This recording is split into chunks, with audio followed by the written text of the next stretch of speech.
Salut, c'est Jonathan. Et je voulais te rappeler que tu peux repousser tes limites.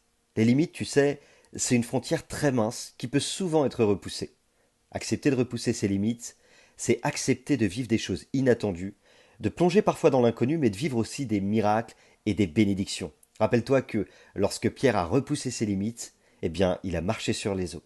La Bible dit dans 1 Chronique chapitre 4 verset 10, Jéhabed s'invoqua le nom du Dieu d'Israël en disant, si tu me bénis et que tu étendes mes limites, si ta main est avec moi, et si tu me préserves du malheur en sorte que je ne sois plus dans la souffrance, et Dieu accorda ce qu'il avait demandé. Tu sais, il y a bien des domaines dans lesquels Dieu m'a fait repousser mes limites. Des choses que je ne croyais pas être prêt, pour lesquelles Dieu m'a fait comprendre que si j'essayais, j'y arriverais. Tu ne peux pas savoir si tu peux repousser tes limites si tu n'essayes pas.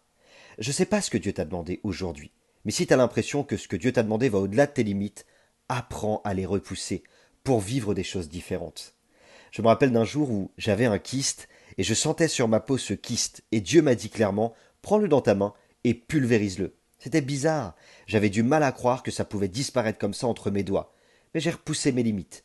J'ai pris le kyste entre mes doigts et dans le nom de Jésus, je l'ai pulvérisé. Tu sais quoi? Il a totalement disparu. Je crois que la foi n'a pas vraiment de limite. Et si elle en a, alors il faut apprendre à les repousser pour vivre des choses que Dieu veut t'amener à vivre. Allez, je te donne quelques petits conseils. N'aie pas peur d'aller au-delà de ce que tu as l'habitude de faire, de repousser tes limites. Parce que repousser tes limites, c'est aussi savoir si tu es capable d'aller plus loin. La peur de l'échec, ça va te priver de vivre au-delà de tes limites. Alors ne laisse pas la peur te priver de ce que Dieu a prévu pour toi. Si tu sens dans ton cœur que Dieu te pousse à faire quelque chose que tu n'as pas l'habitude de faire, mais ça trotte dans ta tête, ça brûle dans ton cœur, et pourtant tu n'as pas l'habitude, mais ce n'est pas parce que tu n'as pas l'habitude que tu ne peux pas le faire, le vivre et le réussir. Fais confiance à Dieu et aie confiance en toi. Vas-y, repousse tes limites. Toi et moi, on sait très bien qu'il n'y a que ceux qui sont capables de passer le cap de la barque qui vont aussi marcher sur les eaux. Ça veut dire quoi ça?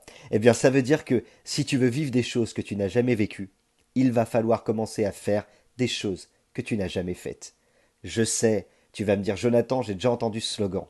Mais plus qu'un slogan, maintenant, il est temps de le vivre. Alors n'oublie pas, Dieu a mis son potentiel en toi.